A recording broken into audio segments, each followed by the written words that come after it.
Hey Joe, I like your show. I tell everybody that's my shit. And if you got a long ride and you like getting high, maybe go and take another hit. We gonna laugh out loud, that's what it's about. Nobody ain't safe no more. And Joe stands out even in the big crowd, cause the motherfucker's 6'4". Hey Joe, it's time to start the show.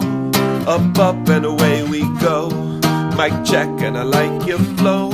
Everybody, here's Joe.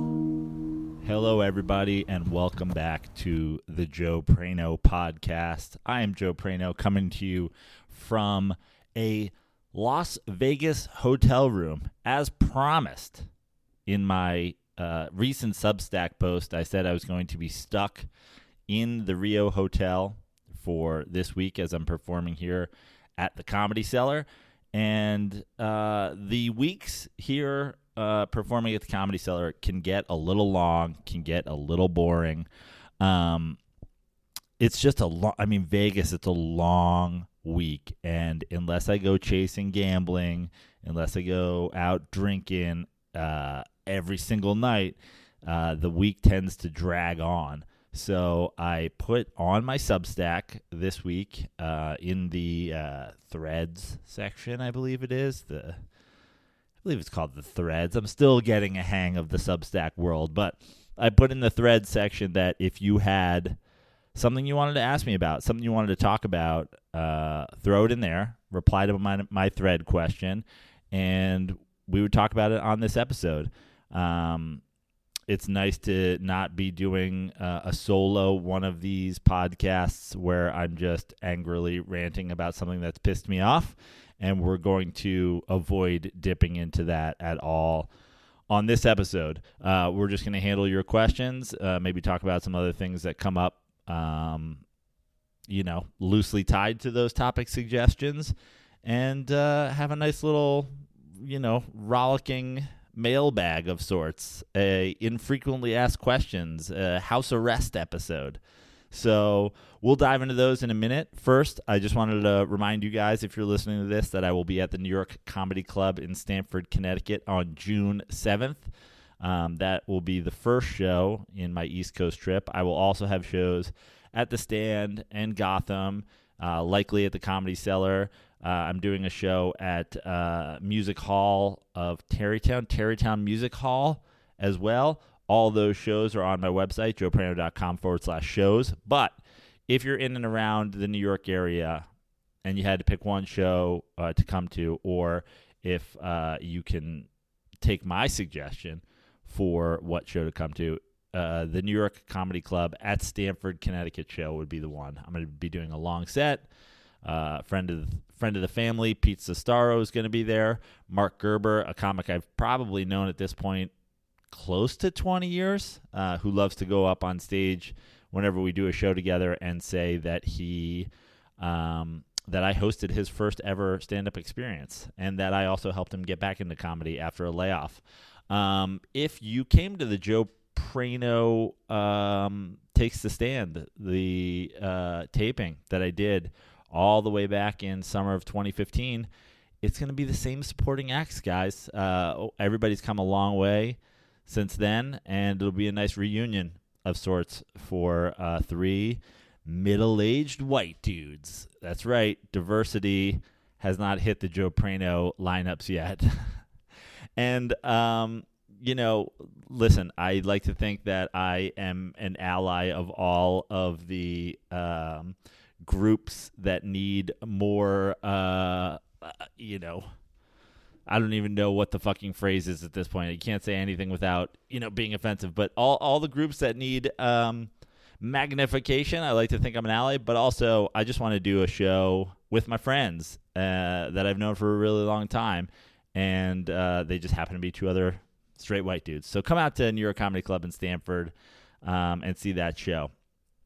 We're going to get to your questions here in a minute, but for those of you who are listening to this who are like, wait, I have a fucking question and I didn't get to ask it. Well, I've been saying here on this podcast, I've been saying on Dirty Sports, and I've been saying on Twitter, in the rare moments that I have tweeted lately, that I am on Substack now, and that's where these questions are all coming from, the thread page of my Substack. I signed up there as a way to try to give some people some exclusive stuff. I've already put up an exclusive stand-up clip. I put up exclusive Kentucky Derby bets, which sort of hit, depending if you played them right. And I put up, a thread call for questions for us to talk about on this. So subscribe to my Substack. It is free. It is completely free to subscribe to me. I put up things that are free, and I put up some things behind a paywall. Obviously you can take the donation option as well, which would be great. It all goes to Miller Lite, essentially. So you can do that, but you can also just sign up for free. And I put things like this call to questions, 4 questions in there, and then you would have been able to ask one. So it's not that hard. Just get yourself a Substack account and subscribe to me. And there's a lot of great people doing a lot of great things on Substack. So I think you'll find a lot of other people that you want to follow on there as well. I am still, like I said, getting my feet wet in the Substack world. I have a friend who works over there at Substack, and she's helping me navigate those waters. And I look forward to doing a lot of things on there. It feels like a place that will be great for putting up stuff that, my fans want. So if you're listening to this, I assume you're a fan, maybe a hater. Either way, join my Substack and subscribe. And then you will be able to submit questions like the folks who have submitted for this episode did. So let's just dive in. I just said I'll be stuck here all week. Give me any comments, questions, observations, talking points, whatever you want. Literally anything you say, we'll talk about. And so here we go. We're gonna dive into those. The first one comes from Leo Connor. He asks, "What music have you been listening to lately, and are there any newer artists you're excited about?" Let's start with the second part first. Are there any newer artists you're excited about? Well, I don't know what newer encompasses, but I will say this, and I'm sad to say it, and I've sort of joked in my act as part of the Taylor Swift joke that I do, that I'm not young and hip anymore. I used to take a lot of pride in knowing what was coming hot off the presses in the music world, and I'm proud to say that in my younger days I used to be one of the first people on some newer artists. I saw the Strokes before the Strokes put out an album. I saw them live at the Mercury Lounge in New York. Like, being ahead of the curve in my early 20s in New York was something I was very proud of, and I feel like, to be honest, there's a little bit of me that feels like I'm old, but also it feels weird compared to how I used to do it to even find new music. Like, no one reads, music mags anymore. No one reads music blogs anymore. Maybe people are out there doing it, but I'm certainly not.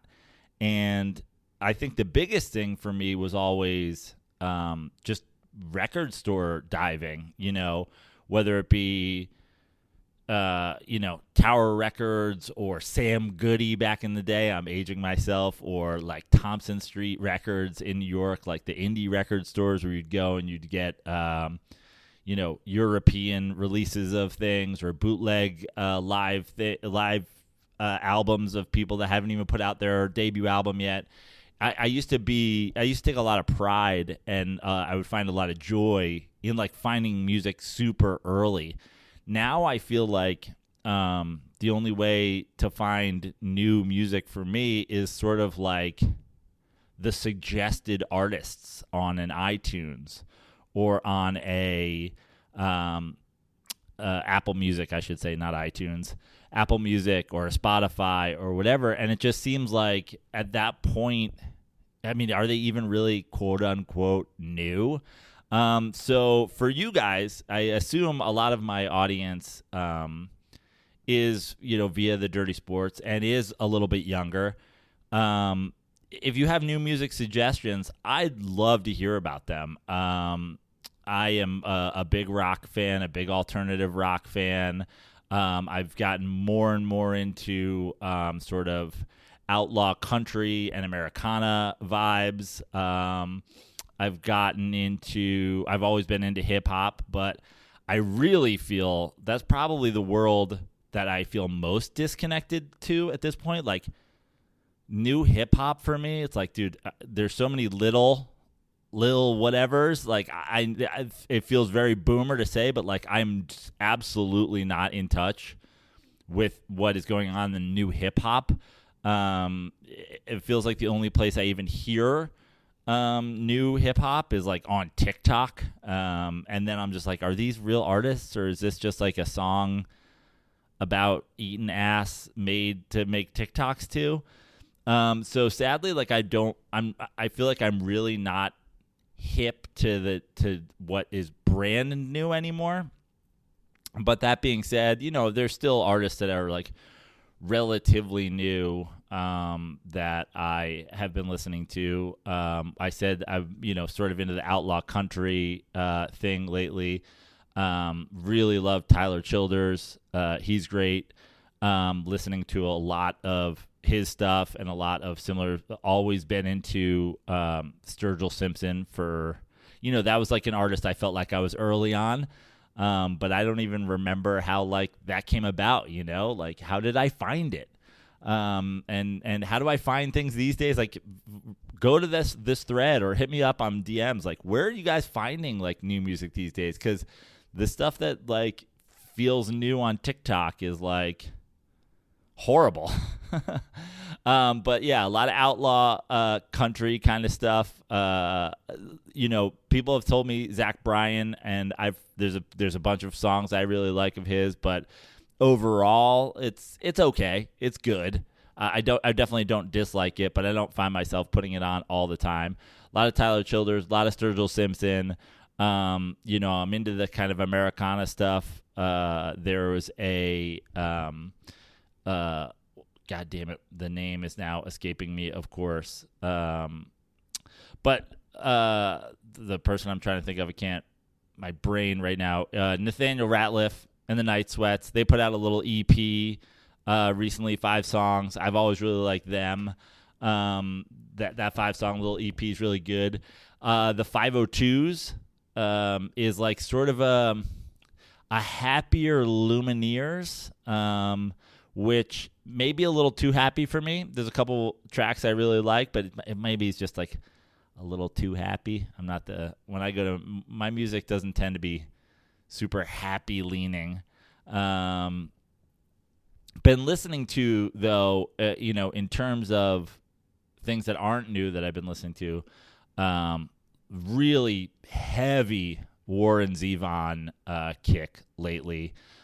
He is an artist that has just always been pretty standard in my playlist. Like, he's always around. But for people who don't know, for the first time in my California living, I don't live on the west side of Los Angeles. I don't live in a beachside community. I have done Venice. I have done El Segundo. I have done Malibu, always beachy. And for the first time ever, I'm a little bit inland. I'm in the West Hollywood area. And Warren Zevon is kind of Mr. LA when it comes to music. Like, I don't know that there's an artist that I can think of, maybe Father John Misty or something like that. But I can't think of an artist that more embodies Los Angeles and really like Hollywood vibes than Warren Zevon. So because I've moved to West Hollywood, I've been listening to even more Warren Zevon than I normally do, which is already a lot. So that's been the heavy kick lately. And I think I talked about it on Dirty Sports recently. My sort of go-to move these days, if I don't listen to like a full Warren Zevon album or something like that, is to pick a song that I really like. And for him, my number one song without a doubt, is Desperados Under the Eaves. So that ends up being the one that I throw on first, and then I'll just like create a station and let it take me like where it takes me, which, not surprisingly, isn't a lot of newer similar artists. It's, you know, the Tom Pettys and the Bob Dylans and the stuff like that, which, like, listen, that's there's always a place in my heart for those guys. That those Zevon, Petty, Dylan, I mean, that's some of my top artists of all time. But that's a kick I've been on lately as far as my listening fare goes. And that's something I have always done, which is just like go like whatever my moment I'm in, it tends to last for a while until I find my new moment. So that's kind of the moment I'm in. Also, weirdly for me, as everybody may or may not know, in October of last year, I crashed my Cadillac, totaled it, and have not had it. And weirdly, I've noticed that like my music listening selection is very different now that I'm not rolling around the west side of Los Angeles in my Cadillac with the windows down and the sunroof open. That was like a very particular vibe, and now I am sadly not able to do that anymore. So that's kind of the stuff that I've been listening to lately. Also, as far as kind of new music that is somewhat recently dropped, and this, some of you may be like cringing on my behalf, but I will never be embarrassed about my love of Miley Cyrus. The whole world is going crazy right now for the Taylor Swift, my arch nemesis, and her summer tour. And I have always said and will always say, and may have to one day do a 2-hour-long one-man show about the idea that Miley Cyrus is infinitely better, in my opinion, than Taylor Swift. And in fact, Miley Cyrus is everything Taylor Swift pretends to be, in my opinion. Miley Cyrus is actually an outspoken advocate of a lot of things, whereas Taylor, I think, pretends to be. And Miley Cyrus is just like truly like a person that I really who is younger than me, but I really look at for inspiration, and like in terms of she couldn't be more herself. Like she's just like an honest version of like, this is who I am, take it or leave it. And I think that's so fucking cool, because so many artists, especially these days, are pretending to be something, Taylor Swift, that they're fucking not. So Miley Cyrus's album, you know, she had Flowers, that was like a worldwide phenomenon, and I think was her first #1 hit, maybe, certainly her biggest hit. But there's actually a couple of really great songs on the rest of that album. So, yeah, I've always been a Miley stan. I shouldn't say I've always been. I've been a Miley stan since the Bangers album.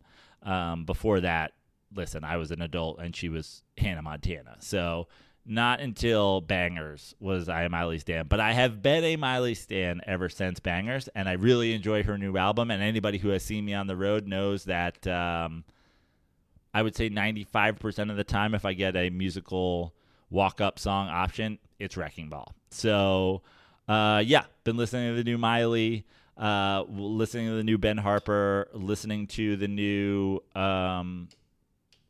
Nathaniel Rateliff, listening to a lot of Warren Zevon, listening to a bunch of sort of outlaw country vibes. So that's kind of what I've been into lately, and I hope that you guys will send me some suggestions, not only on maybe new artists I should check out based on those things that I told you I'm really into at the moment, but also maybe new hip-hop that isn't going to make me want to kill myself, and also like where young people are fucking finding music. I mean, you guys aren't on Pitchfork, right? Like, you guys aren't going to, no one reads Rolling Stone or Spin anymore. Like, where is this just all TikTok? Like, where do you guys find your fucking music these days? I'd love to know. My good friend, Brian Roman, he put in the thread, I'm in the Lehigh Valley for the weekend and was just thinking about your journalism degree. I've always found your interviews on the JPP to be enjoyable. I was just wondering what you were originally hoping to get out of your degree back when you were still a kid, and how that's evolved over the course of the past 20-some years. Do you feel like it's helped you get to where you're at today, or do you think pivoting to sports analysis and comedy was going to happen no matter what you majored in? First of all, great question. The journalism degree at Lehigh University was something that wasn't really part of the plan, I should say, but I kind of found myself in a situation where I got talked into going to Lehigh a little bit. I enjoyed my time at Lehigh. If I had to do it all over again, I probably wouldn't go to Lehigh, but I did make some great friends there, and I did enjoy it. And it did help me get into the stand-up comedy world because it was close enough to New York City that I was able to travel to New York to do shows while I was still in school. And but I think if I had to do it all over again, I'd probably go to school in a city like New York or Los Angeles, like in it. And then I wouldn't even have to travel. But it was kind of the best of both worlds. I was only an hour and a half out of New York without traffic. And so I would drive in. Once I started doing amateur nights, I would drive in from Lehigh and do stand-up. But that being said, stand-up was never part of the long-term game strategy, the long-term game plan, and nor was a journalism degree. So here's how it happened, and here's how I ended up there, and then we'll get to sort of what's happened from there.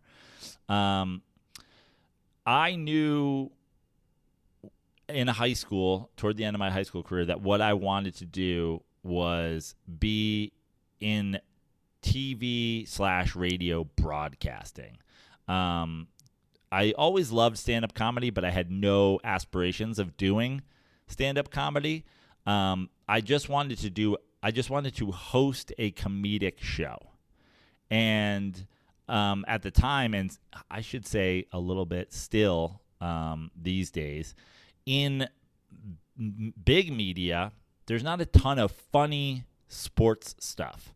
There's a ton of funny sports podcasts these days, and there's a ton of funny sports social media stuff. But if you look at like big media these days, ESPN doesn't have a comedy show.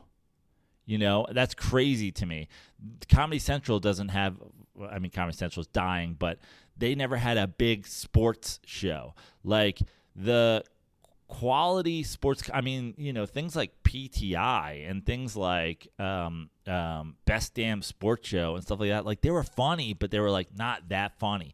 So I knew I wanted to do something funny. I wanted to be in funny broadcasting. Growing up, my David Letterman still is my North Star career-wise. That I just thought his show was the best show, still to this day is the best show that's ever been.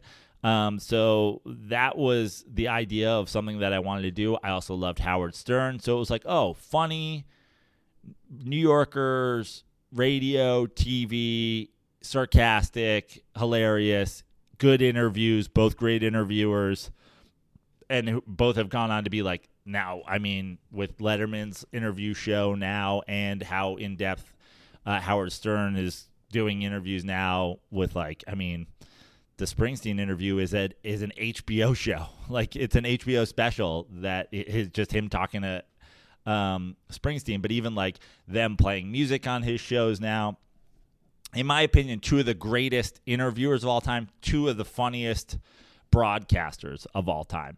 And those were the people that I was, you know, wanting to do something like. And I had applied to a lot of schools. I think the number, much to my parents' chagrin with the application fees back then, but I think I applied to 18 schools.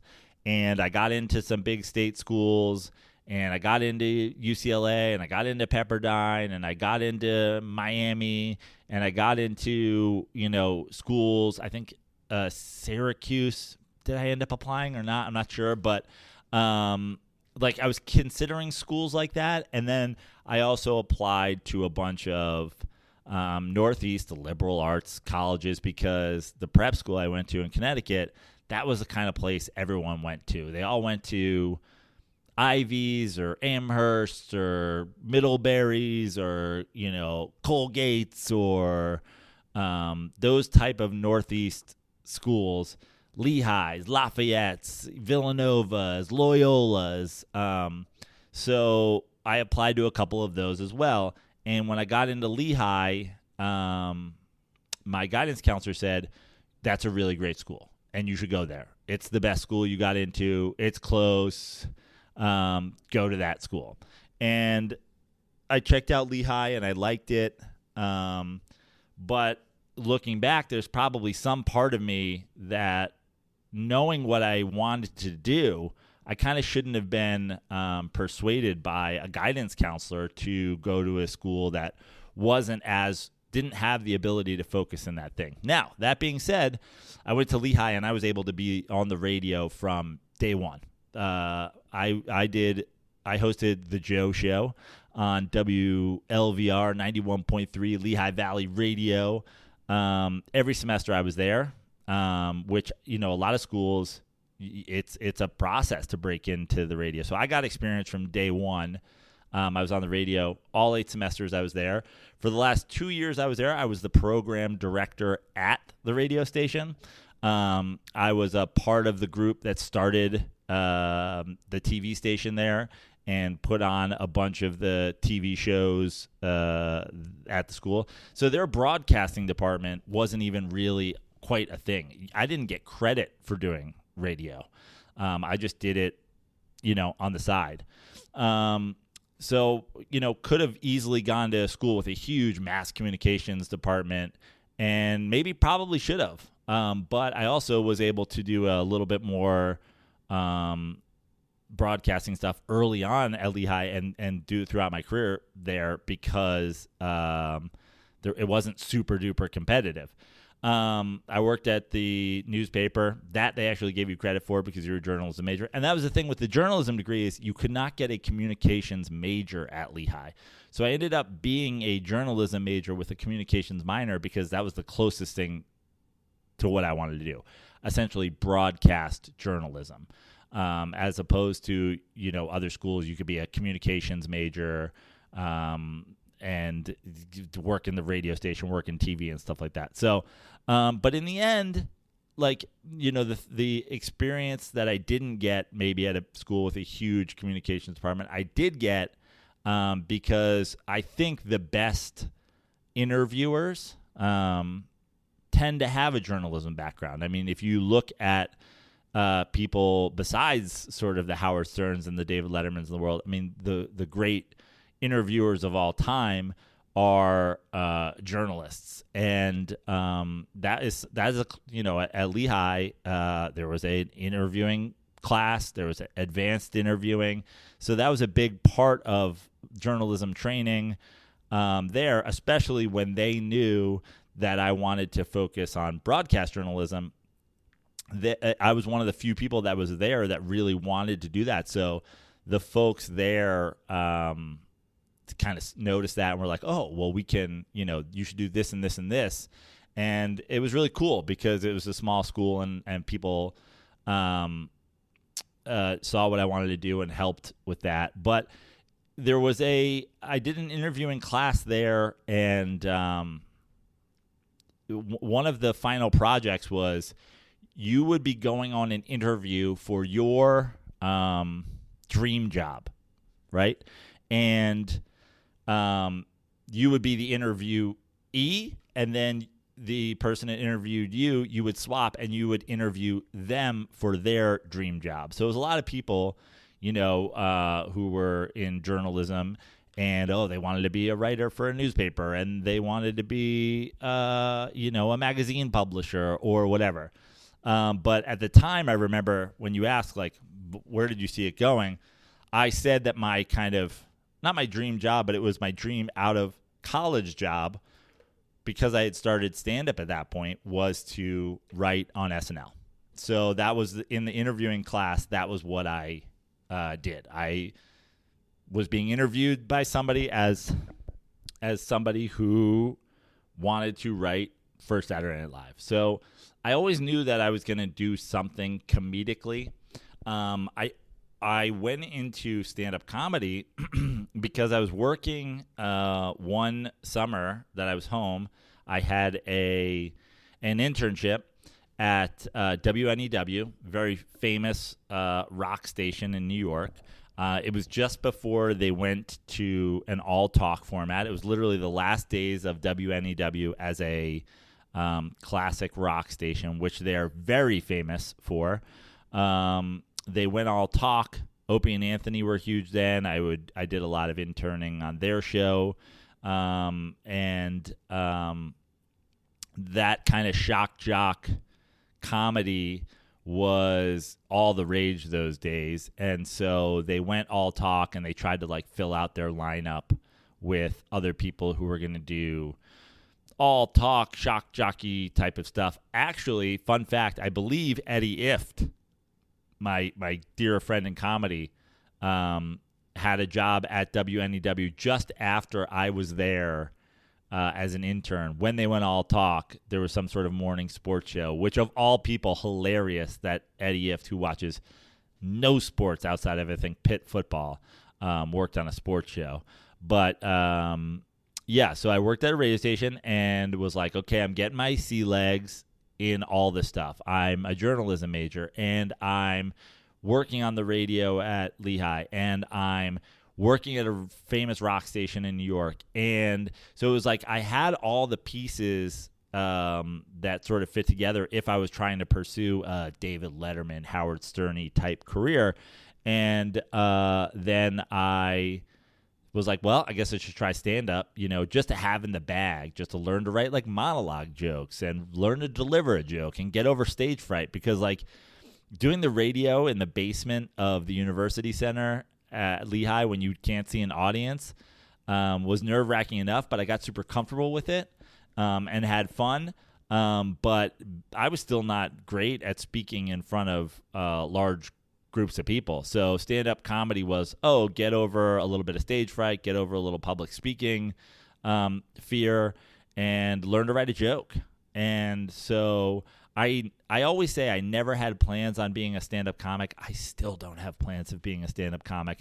But when I got out of school and I was working at CBS, I just really enjoyed doing stand-up more than I enjoyed going into an office every day, even if it was a TV office, even if it was at the company my hero was broadcasting on. I just started liking stand-up and was like, okay, I'll do something comedically with that. And I have this degree and I have this experience, and I can go out and do stand-up comedy, and I'll put it all together and do something. And the idea was kind of do radio or TV broadcasting, do an interview show. And, obviously you guys have not seen me on a major television platform interviewing people. But these days, the idea of being on a radio is like, that's what this is, podcasting is so great because you can do radio without doing radio. And I always say it's funny, but like I went to school saying I wanted to do radio, not knowing radio was about to end.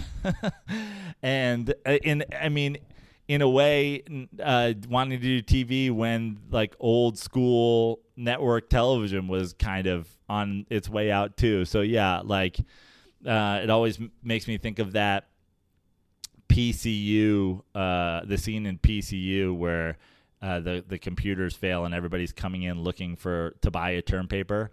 And somebody comes in and is like, he's like, what's your major? And the guy goes, Sanskrit. And he's like, dead language. Latin will have to do. And like hands him a Latin paper. But, he's like, you studied an 800-year-old dead language? Sorry, Latin will have to do. That's how it felt when I got out of school. And I was like, oh, radio, except for Howard Stern, who like 2 years later went over to fucking Sirius, is ending. And broadcast TV is sort of dwindling. Like it was like I majored in Sanskrit in a way. So that's sort of like, I guess, how I got here. I mean, certainly that training.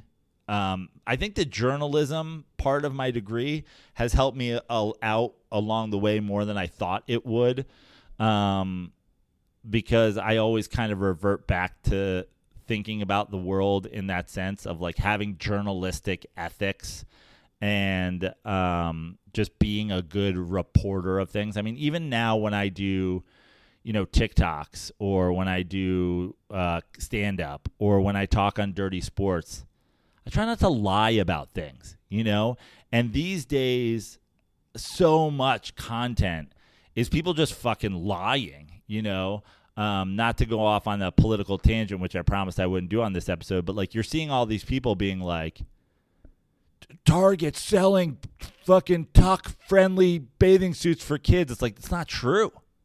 But for me as a journalism major, putting stuff out in mass media, even if it's social media, that is a lie, has always felt wrong, even though I guess by like journalistic standards at this point, it's like social media is not really media. And also, I mean, at this point now we have Fox News, which is just like, they'll lie, and they're a straight up, news organization, or at least they pretend to be. And then, of course, they have lawsuits and they say, well, hey, we're just doing an entertainment show, so we're allowed to lie and shit like that. But I think to answer your question, do you feel like it's helped you to get where you're at today, or do you think pivoting to sports analysis and comedy was going to happen no matter what you majored in? I still think the journalism stuff really helps me in sort of my worldview and in navigating all this stuff. I always knew comedy was going to be a part of it. I didn't necessarily know stand-up comedy was going to be a part of it, but I always knew what I wanted to create in the world of journalism and communications and TV and radio and whatever was to have a comedic slant. So I always knew that would be there. Didn't necessarily know stand-up would be involved. And I really didn't have plans on doing sports stuff. I was just like, I don't want to be Mike Lupica. I don't want to be Mike and the Mad Dog. Like, I just thought sports was way too straightforward and way too stuffy and way too fucking, like we talk about in Dirty Sports all the time, the baseball writer nerd types is just not me. So I actually thought I was leaving sports in the past. I always thought I could do like a sports radio show. If somebody really wanted to take a chance and do something funny, which now obviously it feels like the world to do that is in podcasting. And hopefully one day people will pick up on the fact that sports should be funny. There's a lot of humor in sports, and more people should do maybe a bigger, funnier sports show. I'm available for that. Should anybody ever realize that that is possible. But for now, yeah, I didn't really think, I always knew I'd watch and listen to and talk sports with my friends, but sports was not part of the career path. A sense of comedy, a sense of humor about in and around everything I created always was. Long answer. Hopefully I answered your question. Have you been, this is from Ben Novak. Have you been watching Barry on HBO? Bill Hader is a real talent. Excited to see what he does next. We're doing all these in reverse a little bit. Bill Hader is absolutely real talent. Bill Hader is fucking awesome. Bill Hader was one of the few people that were on SNL in his era whose content I enjoyed. I think Bill Hader does an awesome job in everything that he's done, and being like a sort of straight man, dark man. Even when he does impressions, there's like a cool edge to them. I love Bill Hader. I think he's great. I am also excited to see what he does next. I have not been watching Barry. I watched season 1. I loved it. I watched season 2. I liked it. I didn't love it. I watched season 3 to start, and for some reason, and this is my thing with all television shows, I don't always have a really good reason, but I trust my instincts. I stopped. It didn't keep me in I didn't get to the end of the first couple episodes in season 3 and was like, oh, Sunday's coming. Got to get next Sunday, Barry. It just fell off for me. And now with some shows that we'll talk about later toward the end of the episode, so I don't do spoilers, some of the other shows like Succession ending, Ted Lasso ending, this season of Dave ending. These shows that are sort of my scheduled, gotta watch it every week when it comes out shows, ending either forever or possibly forever or just the season ending. It does feel like I'm scraping for new things to watch, and I have some things that people have suggested. But part of my strategy in filling that void was to go back to where I left off on Barry, and maybe just go back, obviously, to the start of season 3 and try to start it off again. I like his girlfriend character, the blonde girl, who I obviously don't know where it all ended up. Do not like her character. I do not like it. Something about her, I find her very annoying. I know she's kind of supposed to be annoying and kind of supposed to be an egomaniac, but I don't like her character. Hader himself on it is great. NoHo Hank is one of the great characters ever. The first 2 seasons, I absolutely fucking loved his character, but I felt like it wasn't featured enough. So I am going to go back and try again with Barry, but just to let you know, that's where I'm at. I'm basically halfway through the series and wasn't like super amped to keep going, but now I'm going to because I don't have other shit to watch. So, Ben, I agree with everything you said about Bill Hader, and I am also excited to see what happens next. And I will watch Barry again and get back to you. The next question comes from Conrad. First of all, shout out Conrad, super supportive on Substack, has replied to a lot of things, was one of the first people to subscribe, and for that, sir, I appreciate you. His question: what's the comedy scene like in LA now versus 10 years ago? I still listen to a now defunct storytelling podcast you were a guest on, and it seems like the comedians I follow do not have the same sense of camaraderie that the LA scene used to have. Is New York better/different? Any Comedy World insight from your perspective would be awesome. I don't know what the storytelling podcast that I was a guest on that is now defunct is. Maybe Crab Feast? That's a guess.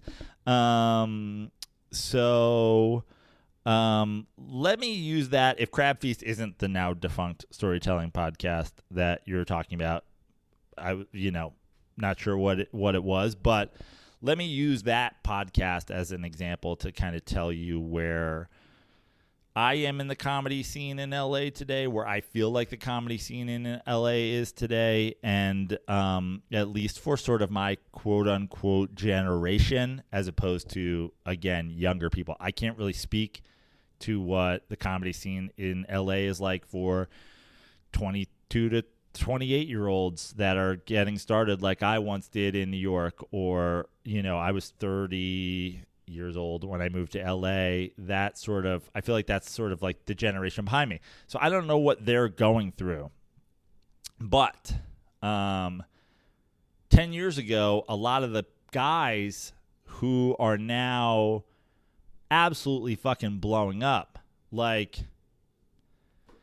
Theo Von and Andrew Santino and the guys from the Crab Feast and Bert Kreischer and all these like people that are sort of the upper echelon of comedy today, and are mostly in their 30s and 40s, like myself, who's 43.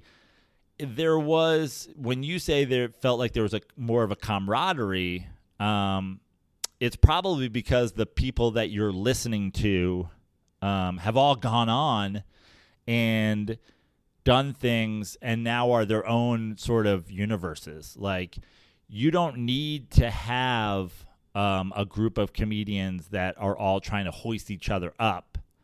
Like 10 years ago when I was doing Talking Shit with Eddie Ift, and it was like me and Eddie and Lachlan and Chris Wilde and Tiffany Haddish and the dozens of people who Eddie had on their show. And it was all these people that were like, hey, if we all get together and we do these things, and Gareth Reynolds and all those guys, like, we were all trying to, a rising tide raises all boats, lifts all boats or whatever it is. We were all like, well, if this thing blows up, then I can do this thing with you. And if my thing blows up, you can do this thing with me and whatever. And I think that's what a lot of those guys did. And I mean, if you look around now, I mean, the Theo Vons and the Andrew Santinos and the Bobby Lees and the whatever, it's like these podcasts are just like these guys forever were all just like guesting on each other's shows. And then they all became big stars in one way or another. And now it's like, well, Theo doesn't have to have those guys all on his show anymore because he has on fucking, Neil deGrasse Tyson. Like, Andrew Santino doesn't have to have fucking whoever on because he has Sturgill Simpson or whoever the fuck, on his show. Like, these guys all have, like, major stars that they can have these conversations with now, as opposed to before when they didn't really have a profile. There was more camaraderie because it was like, hey, it was like back in those days, and there was certainly different circles, but I would say 10 years ago, it was everybody kind of circle jerking their friends. Everybody was on each other's stand-up shows. Everybody was on each other's podcasts. Everybody was on each other's things, and then everybody went on to do kind of their own thing. A lot of people that you're probably thinking about were guys who opened for other people, and then those guys go on to have a career. It's like there was certainly more camaraderie for me when I was, on the road with Lachlan or Eddie every weekend, as opposed to now where I'm sitting alone in a hotel room in Las Vegas. So I think that it's two things. I think one thing, Conrad, is that probably the people that you have been listening to for a while and the people that other folks like you have been listening to for a while have grown to the point where they don't need to have that camaraderie anymore as a way to try to raise the ranks. And then the other thing is that these days with TikTok and Instagram and podcasts and all the social media is like everybody's got their own brand. So I think there's some truth to, a lack of camaraderie because everybody's seemingly doing their own things. But I imagine, and I can't say this for sure because, again, like I've said, I'm not even old enough to know about, I'm not even young enough, I should say, to know about new music these days. But I imagine that there are still probably young comedians in LA and in New York who are doing that stuff, do have a sketch show together, or are making their, appearing in each other's TikTok clips or appearing on each other's podcasts or whatever. And then they'll blow up and they'll fucking forget each other too. But to me, I have a lot of people who I had those comedy relationships with, and now I just have like the relationships in real life. Like, I'll get together with Eddie and go for a surf. We don't just have to do a podcast together. I mean, I lived behind the guy for a while. Like, I'll hang out with Lachlan and we won't create content, or we won't have to do a show together because we're all kind of pursuing our own things. And now we can just kind of hang out as boys, as opposed to like content. Like, you make something and I'll be in it, and I'll make something and you'll be in it. You come on my show, I'll come on your show. So I hope that answers your question. And then you followed up with, is New York better, different? New York, to me, when I was in New York and I was young, I certainly had comedy comrades that, and I wasn't even like super heavily doing the stand-up thing as much as I was like trying to create things and doing my own, variety show and making videos. But I had those people who I had, sort of a comedy gang with. And I'm sure that those people like that are still doing it in New York. Now I visit New York as a sort of a, I don't know. I don't want to say as a touring comic, because for me I'm going home. But to me, when I'm in New York, there is a sense of everybody's just kind of flying around. Like, if you're a working comic today, you are working the Cellar and the Gotham and the Stand and whatever. And so the idea of like hanging out and like, buddying with people, it's like, then I guess you're not really like working enough, because for me, I go there and I'd love to hang out with the comedy people that are around the Stand or the Cellar, but it's like, boom, I'm moving from one to the other. I have a spot here, I have a spot there. Now I work myself pretty hard when I'm in New York, because I'm usually there for a short amount of time.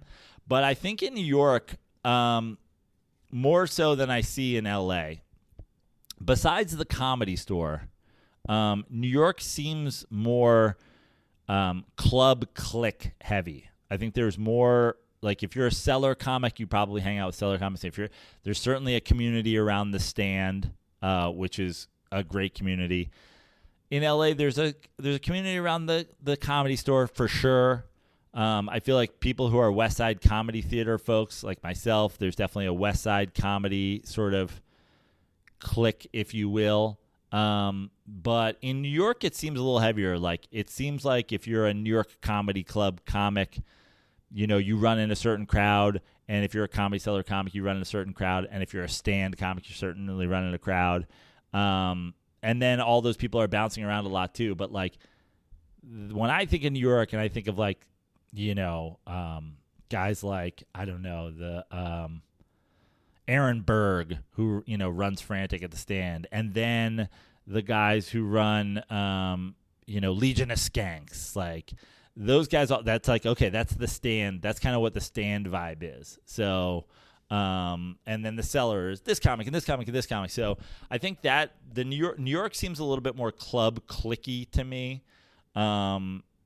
Whereas in LA, it really just feels like the Comedy Store is the only thing that like separates. Like, I don't really think of anybody as like the improv clique in New York. I know there's like people who are in their development there, but like, again, maybe that's for younger comics. Not sure.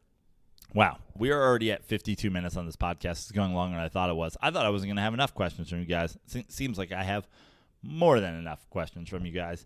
Going to jump around a little bit. The next question that came in was from Kyle Wilson. He wants my thoughts on the Succession finale. I'm going to put that at the end of the show with my thoughts on the Ted Lasso finale, because there are some people who are further along in these messages have said, can you leave that for the end of the show? I don't want spoilers. I haven't gotten far enough yet. So we'll skip that for a minute, Kyle, and come back to you. Justin DiVirgilio, what are your favorite Vegas exclusive food spots? I'm going to be going out there later this summer for Summer League. Well, first of all, sad to say that as much of a foodie as I am, I don't really do a lot of exploring when I'm in Vegas. There's some part about this week at the Cellar that I do that almost feels like it's a very fucking business trip kind of thing. Like, you would be shocked at how little I gamble when I come to Vegas for these weeks. You would be shocked at how little I party when I come to Vegas for these weeks. And really just like kind of explore. I have explored a lot of Vegas, but like I get an employee dining room card, and even though it's shit, I'm just like, well, listen, you're here. You're going to get a nice fat check at the end from the show. Don't gamble it. Don't go and eat at a crazy restaurant every night, and like come home with a nice chunk of change. But that being said, there are a couple of spots that I will absolutely recommend, but it will not be as extensive a list as like when our good friend of the show, Dan Dole, just asked me about South Lake Tahoe. I was like, here's a fucking million things to do. When people ask me, hey, I'm going to New York. All right, here's a million places to go. Where should I go in LA? Where should I go in Venice? I've done that a lot recently. Vegas, I don't have a ton of them. One, or let's see, I'll give you a couple off the list. First of all, the Pepper Mill is like almost like a fancy diner vibes, but it's very, the atmosphere is really cool. The food's really good. The cocktails are really good. It's kind of a must-do. It's one of the first things that people told me was a must-do in Vegas, and it's totally worth it. The Pepper Mill, go to when you come to Vegas. That's like, you can go for breakfast, you can go for lunch, you can go for dinner. It doesn't really matter. Look at the menu, see what jumps out to you for like which meal of the day, but definitely put it on your list. It's really fun. It's really cool. It's a good vibe. Good food, good drinks. It's a must do. On this trip, one of the comics that's working at one of the other clubs here who I know took me to Roll and Smoke Barbecue. And there's a couple different Roll and Smokes. I think there's a Rick's Rolling Smoke Barbecue and Tavern, and I think that has something to do with the pawn shop folks. And I don't know if it's tied to this other Roll and Smoke Barbecue, but I went to the Roll and Smoke Barbecue on Highland Drive, and I loved it. Don't get the Bloody Mary. Just get a beer. I got a Bloody Mary because they were like, our signature Bloody Mary, and then they poured it out of a can, and I was like, this is ridiculous. They're like, no, we doctored it up. I was like, I don't care. It's trash. So the Bloody Mary was bad. I should have just gotten the Miller Lite. Don't know why I overthought it. But the barbecue was bomb. I got the brisket. I got the hot links. I got the smoked turkey. And I got mac and cheese. I got cornbread. It was so good. I'm fucking sad and, a little bit ashamed to say that it was so much food for like $25 or whatever it was that I didn't even finish my meal. And I am somebody who was so poor for so long when I was early in the comedy game that I ate my meal and I'd eat other people's meals if they didn't finish it because I didn't know fucking next time I was going to have a great meal and not just be eating something out of leftovers out of my fridge. But it was so good and so big that I didn't finish the meal. So that should tell you something. That's how much food you get and how much I gorged myself on it that I couldn't even finish. Then yesterday, I went to a place that I had been once before, Umaya, Umiyya Sushi. It's on Flamingo Boulevard, Flamingo Road, right past the Palms Casino if you're kind of leaving downtown area or leaving the Strip area. If you're leaving the Strip area and you're headed past the Palms, it's right past there. They have an all-you-can-eat sushi special. That was so fucking good. I went for lunch yesterday. I had been there before, and the sushi was pretty good. And then I saw they had an all-you-can-eat, and I was like, okay. $25 all-you-can-eat sushi, really good. Like a million options for all-you-can-eat. And it's not even just all-you-can-eat sushi. It's kind of all-you-can-eat their whole menu.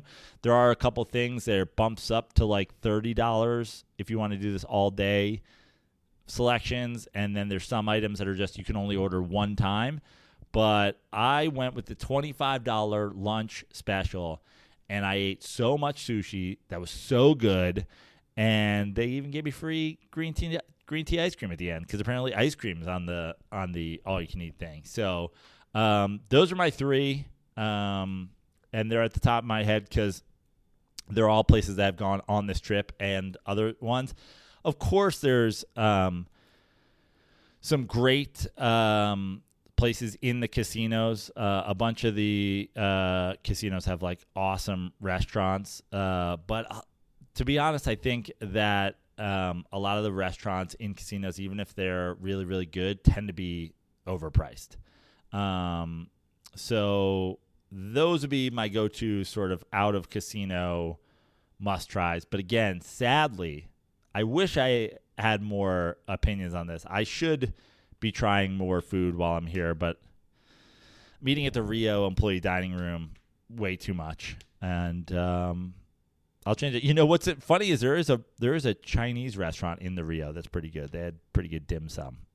Sadly, I don't remember what it's called, but it's the Chinese restaurant in the Rio. Okay, this one from our boy Andy Ranta, a.k.a. Crypto Rant. Hey, Joe. I will be in NYC for 3 days in June, my first visit to the Big Apple. Among the stops will be a Pray No show. Thank you, sir, for coming out. But what are some must-see places, a hidden gem bar, your favorite New York pizza tips for not getting choked on a subway by a Marine. Another request for the above. Can you please save Succession spoilers till the end of the pod? I'm only through season 1. LOL. Already said I would do that, Ranta. I got you, dude. So after this, we'll double back to Kyle's question, and I will add my thoughts on Ted Lasso. But going to New York, I mean, the list is absolutely fucking endless. So many things have come and gone in the last few years, sadly. But when you ask things like a hidden gem bar, like there's so many, but like I think if you go to New York, you have to do a McSorley's. I think that's a must do. One of the oldest bars in New York. They give you a choice, light or dark. Sometimes I feel like when I recommend McSorley's to people, like with the way social media is today, I'm assuming there's a TikTok that's gotten 10 million views, and McSorley's is probably a fucking tourist trap at this point. But like to me, that is for somebody that's going to New York for the first time that drinks. I always say you have to go to McSorley's, even if it's just for 2. It's not going to be for 1. It's going to be for 2 because they serve you 2 at a time. You have to go to McSorley's, in my opinion. Other bars I really love, if you want to get nice drinks and a meal, Pete's Tavern on Irving in Gramercy Park area. That's another, like, to me, there's so many hip bars and cool dives and whatever that I could tell you to go to, but like the again, the list of things is endless. So we got to start with like sort of, I think Mussey's. Pete's is another one, super old bar in New York. Great place to go and sit in a booth and have a drink and have a meal. The food's fine, but it's definitely the atmosphere that's a must try. Corner Bistro. Go have a burger on the west side, burger and fries on paper plates. Again, just like old, great, in my opinion, like must do when you're in New York. If you like dim sum, nice Green Bow down in Chinatown. Go there for dim sum. Pizza is a no-brainer. Spumoni Gardens. Spumoni Gardens is the pizza. That's the one you have to go to. It's the one you have to have. There's a million different pizza places that I could tell you to go in New York. There's great new pizza places. There's incredible old pizza places. If you need a slice, Joe's is like a must-do, fucking easy, cheap slice. John's Pizza on Bleecker if you want to sit down and have a pie. Grimaldi's. You've got newer pizza places that folks love. Pauly G's in Greenpoint. There are so many pizza options, and people will pull out a gun and a knife and have a fight about what is this. Oh, you got to go here. You got to go here. This fancy place, this cheap place, this whatever. But the truth is, Spumoni Gardens is the GOAT. If you're going to be staying in Manhattan, it's not fucking close. If you're flying in and you're going to be using mass transit, it's not easy to get to. But if you have a car, it's still not fucking easy to get to. But it is one, like, if you're asking me the pizza spot to go, that's the one you got to go to. How not to get choked by a Marine on the subway? God damn it. I wish I fucking knew. Like that,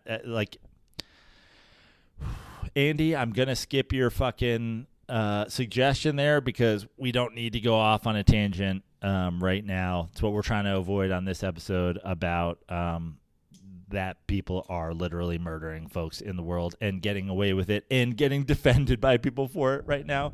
So I don't know. Do what I fucking do. Whenever I'm on the subway in New York, my whole goddamn life, from the age 10 when I started riding the subway alone, to how I am when I walk around rough neighborhoods in New York or in Las Vegas or fucking anywhere. Mind your own fucking business. Keep your head out of your phone. Be aware. I lived on the fucking Venice Boardwalk. On it. For fucking however many years. I lived in Brooklyn in Williamsburg before that shit had come up, when somebody got murdered outside my front fucking door the first night I moved in. I've never had an interaction with somebody where I felt like I had to fucking pull a gun because I'm not a little bitch. I just fucking keep my head on a swivel, be aware, mind your own fucking business, and, stop being a fucking cuck loser who's going to insert yourself into some place you don't fucking need to be inserted in. When people are fucking going crazy on the subway, ignore them, man. Oh, fuck. Andy, what are you doing to me? You almost got me off topic here. Anyway, we're moving on. We're going to go back to Kyle Wilson's question, and make an addition to it. Before I do that, though, for the people who don't want spoilers about Ted Lasso, for people who don't want spoilers of Succession, this might be the time to check out. I'll do Ted Lasso first for you. Crypto rant. So if you are caught up on that, want to listen to that first, you can.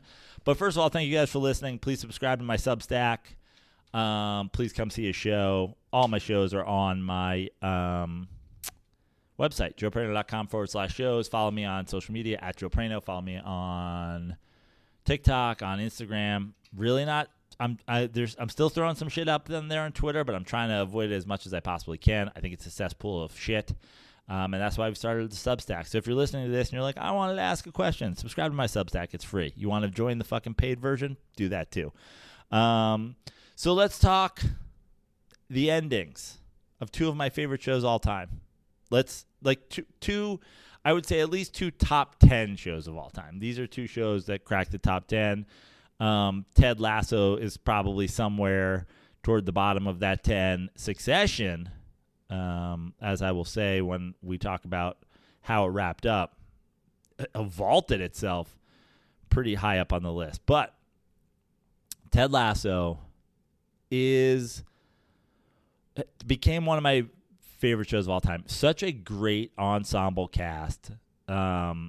Such a layered show where, jokes were constantly run back, and the callbacks to earlier episodes, and the Easter eggs, and the little subtle things that, sometimes I would pick up on if I watched with closed captioning that I didn't hear the first time I watched it. Some things that I got alerted to after on social media that I didn't notice the first time. But just such a great, well-written, funny, supremely well-acted, feel-good, funny fucking show. And I tweeted this the other day. It's amazing how many people who have the worst, shittiest, most hateful opinions on the internet are also tweeting can't believe Ted Lasso's ending. How are you even a racist, homophobic, bigot, COVID denier, anti-masker fucking person who literally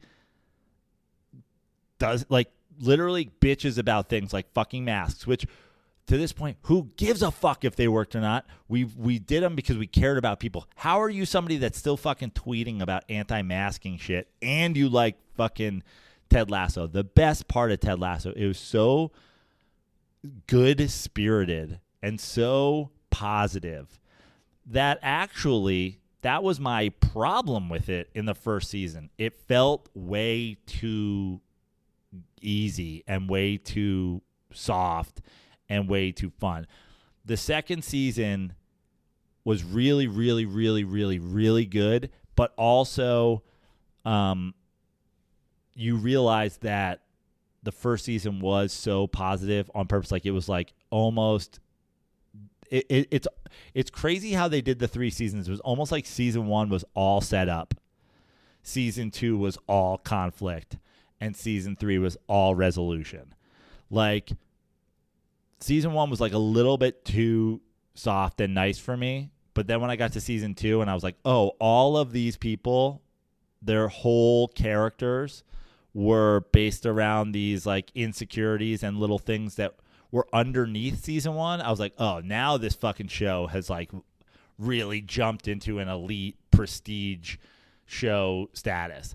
And then season 3, I thought season 3 was so amazingly great that it made the show jump into my probably top 10 all time.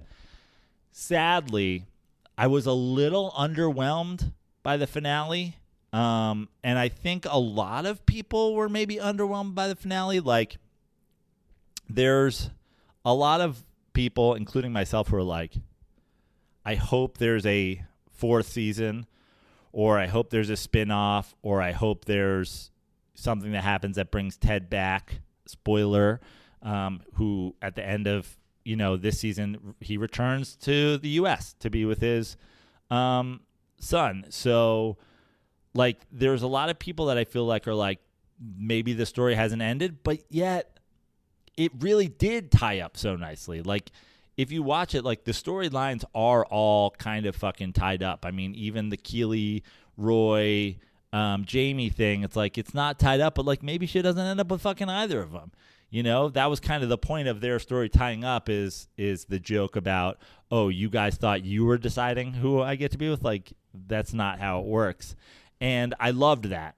And I kind of loved where everyone's stories ended up. I loved that Roy is the coach. I loved that Rebecca sells the team to the fucking fans. I love that, what Jamie's character growth for the whole thing was just like probably the best part in the whole show.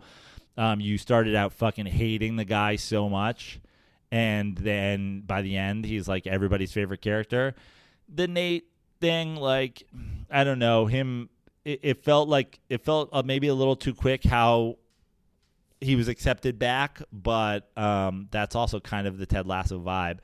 The underwhelming part of it for me is I felt like a lot of the conversations that wrapped it up didn't delve enough into like the emotion of it. Like, Ted saying goodbye to Rebecca, or Nate apologizing to Ted, or whatever. Like, this guy's leaving, and this is your opportunity to really tell him something. And it was like, yeah, there's tears and there's emotions or whatever, but it felt like a lot of stuff was like unsaid.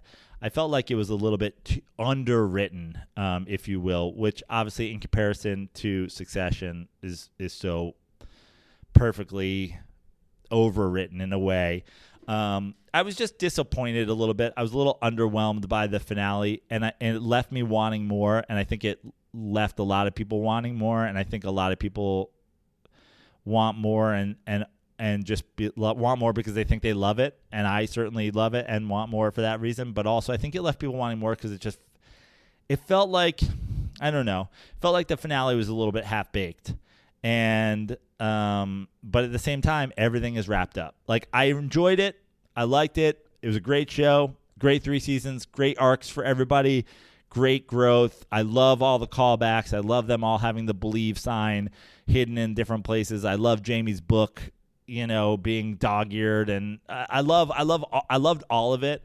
I just felt like maybe a little bit underwhelmed by the actual interactions between these people in what is their final time together.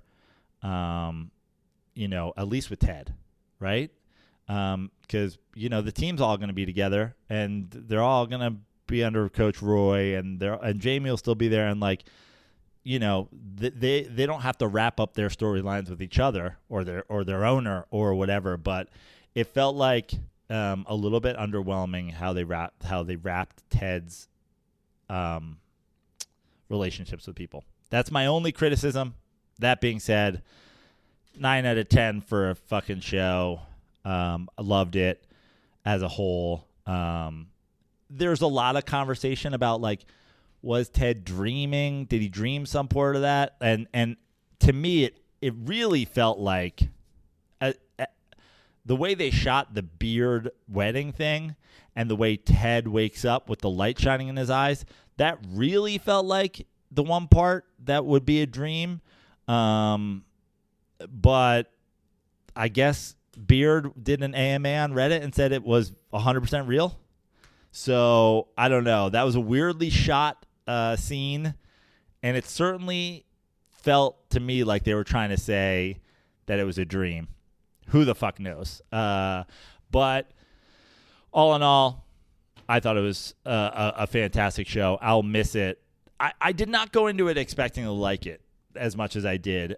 Jason Sudeikis is like not my all-time favorite, comedic actor. But I thought he was fantastic, and I thought the show was really, really good, and I liked it way more than I thought I would. And it's truly, in my opinion, it's certainly one of the best, like, quote-unquote sitcoms ever. I fucking love it, and I'm still, like, consuming Easter eggs and callback and whatever TikTok content about it. So, yeah, Ted Lasso, bravo. I loved it. Succession, though. Let's get spoilers ahead. The Succession with this season leapfrogged into, like, I don't know, my top 4 or 5 shows of all time. I mean, I guess it depends on how you look at it, but, like, Sopranos, to me, it might forever be goated because these prestige dramas, especially on HBO, probably don't exist without it. The anti-hero that we all root for now in every fucking show, from Breaking Bad to Succession to The Wire to whatever, all not possible without Tony Soprano. So probably forever goated in a way. Just there's almost no way that any of these shows that would challenge it for the GOAT title exist without it. So it's probably my number one until the LeBron James of shows comes along and dethrones it. But this final season of Succession was so fucking good. I loved that it was all squished into every episode essentially being a day, that the 10-episode season took place over like a matter of fucking 10 or 12 days. I like that how everything was, every episode had a moment like that it was about. It was like the tailgate party, the election, the funeral, the death of Logan, the board meeting at the end. And I don't know why anybody is surprised and or upset and or disappointed that it didn't end up being one of the kids. I can't imagine someone watching this show and not knowing a half a season in that these kids are all bad people, that they're all inept at being being able to follow in their father's footsteps because their father was a shitty father who gave them none of his fucking time and attention and energy. So why would they be good at being an apprentice to their dad when he didn't give a fuck about them? Like, I knew so early on that he was going to sell it out from under them, or he was going to give it away to his fucking, latest girlfriend, or he was going to whatever. And, like, I'm not being braggadocious, but I knew it was going to be Tom like 3 episodes before the fucking end of it, because I got to the point where I said, it's so clearly to me not going to be one of the kids for so long now that really, who has it even built up to be? They sell to Mattson, but you knew even if that happened that somebody was going to have to be involved, that it would have to be you would have to feel some sort of way about it. It wasn't just going to be, and they sold to Mattson, that was it. So when the whole thing of US CEO came out, you were like, okay, it's not going to be one of the kids. I was like, is it going to be fucking Connor? Is it going to be Jerry? Is it going to be Greg the Egg? And then it was like, no, it's going to be fucking Tom. And I have receipts, by the way. I sent my brother and my sister a text message because Tom was 20-1 on the betting sites. And I was like, we got to bet this. It's going to be fucking Tom. And the reason it came became obvious to me that it was going to be Tom was he did this the whole time. He is everything. This is a show about how corrupt and filthy and vile corporate America is, and the way that like Tom is everybody who runs a fucking company in New York, just like an empty suit that doesn't give a fuck. I mean, we're going through all this stuff about, Bud Light right now and Target and Pride and all this. Like the people who do that shit don't give a fuck about any of that shit. They're just trying to turn a fucking profit. But then, of course, they'll abandon it the second that they get any pushback because they just give a fuck about profit. So it's like Tom, this guy who was just ready to kiss the ass of whoever fucking asked him to. Logan, Shiv, Mattson, like whoever, like Tom was always ready there to just eat shit for the most powerful fucking person, or as Shiv said in the finale, suck the biggest dick in the room, that it became obvious to me that I'm like, yeah, that's every fucking corporate CEO these days. They're just, all they care about is fucking profits. They don't care about people. They don't care about relationships. They don't care about fucking anything. They just care about fucking winning, profiting, growing. They're all these CEOs are dumb, terrible, money-hungry people. And I was like, it's Tom. It's fucking Tom. This is from the end of last season when he stabs him in the back. I was like, I think they're setting this up for fucking Tom. They're trying to show that there's a guy out there who will do fucking anything and serve whoever he thinks he needs to. And so the way I predicted it was going was I thought that Kendall was going to have the votes and Shiv was not going to want to give it up to him. And therefore Shiv was going to pull the "you killed the kid" card on a more public thing. I thought she was going to say, like, in a boardroom where it was inevitable that he had the votes, like, he can't be the CEO, he fucking killed a kid, and therefore it would go Mattson, and therefore it would go Shiv, but then at the last second in some sort of okay, it's all but signed and done deal, Mattson was going to go, but come on, it's got to be a fucking dude. Because that's the thing. Women were never going to win in this world either. And Shiv didn't deserve to win. Shiv is a gigantic piece of shit in this show who pretended to care about fucking people during the election episode, but really didn't, and was quick to, again, turn and do and chase her power. But you knew in a world that's based on the Murdochs that a woman was never going to win and also didn't deserve to win. So I thought what was going to happen was I thought it was going to go, Shiv was going to undo it for Mattson because she wanted Mattson to win and thought she was going to be the CEO, and then Mattson was going to stab her in the back and be like, maybe just the man in your house instead. That seems better. Men are better, right? So that's the way I thought it was going to go. But I did think for the last four plus episodes that, and even kind of in a little bit going into the end of last season, I was like, I think they're shaping it up to be Tom. But that's kind of discussing like how it ended.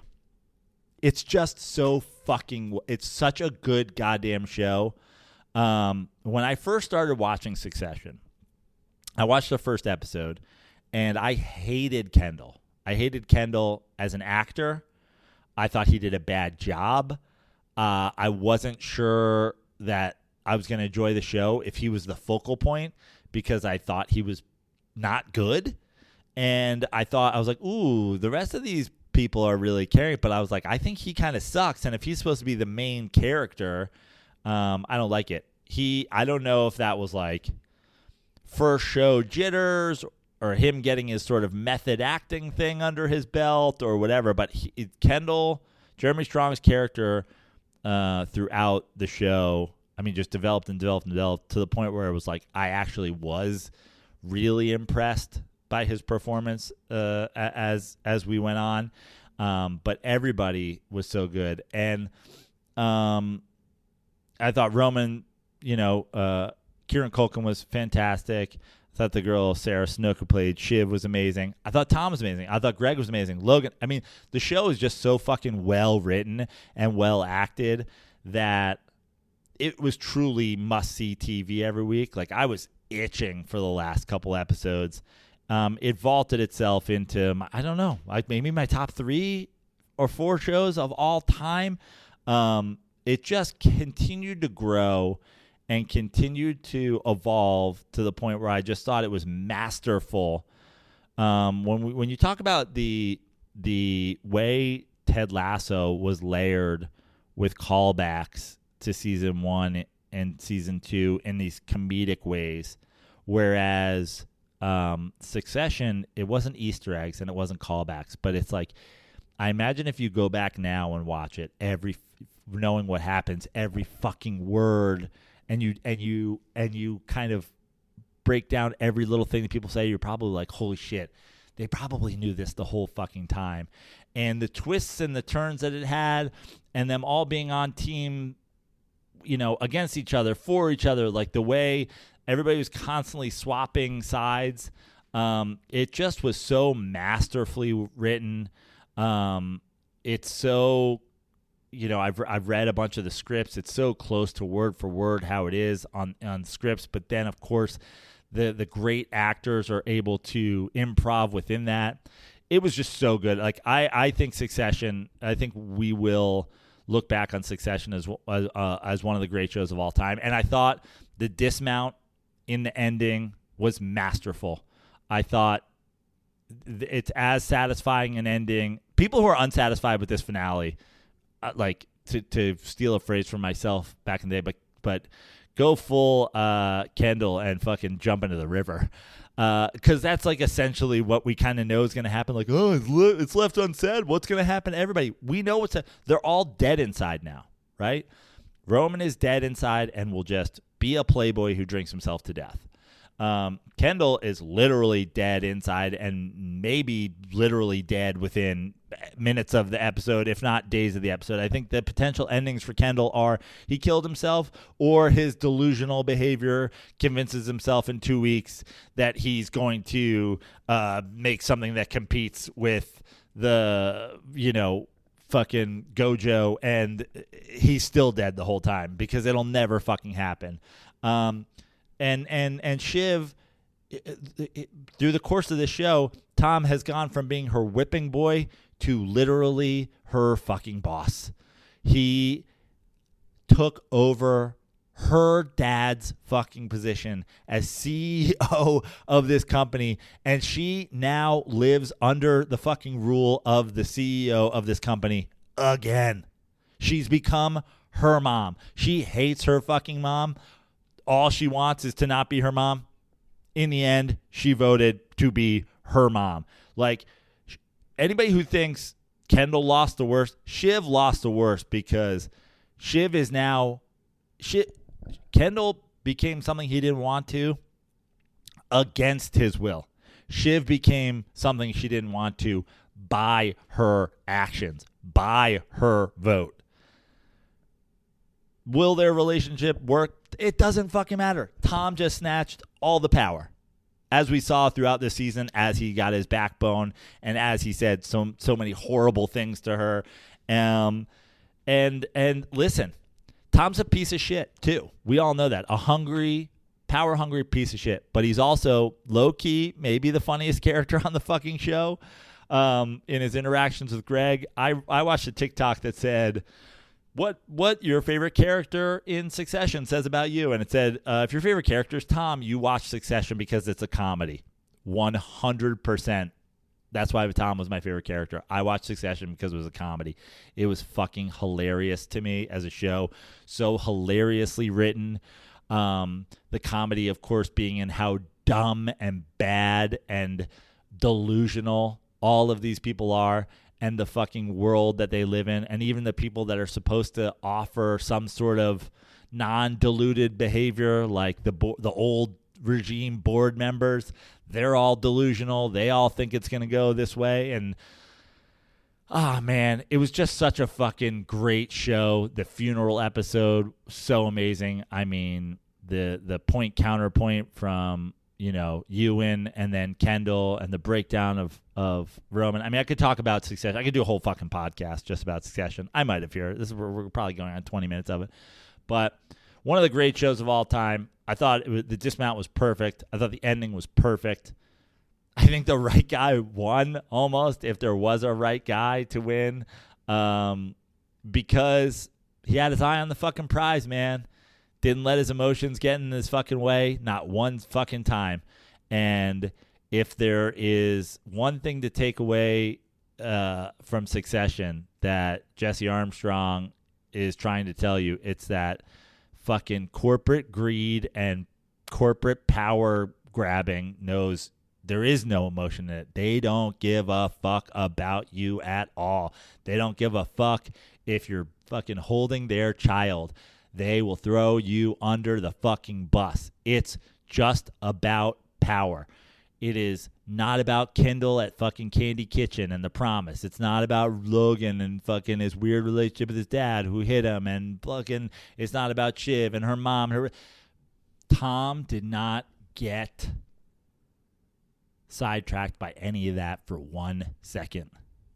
He wasn't ready to go to jail for Logan because he loved him. He was ready to go to jail for Logan because he knew he'd get paid. Honestly, I think one of the great lines in the whole thing that kind of told you how cutthroat Tom was. The guy who gave him all of this, Logan, dies. It's his wife's father. He doesn't go to the funeral because of work.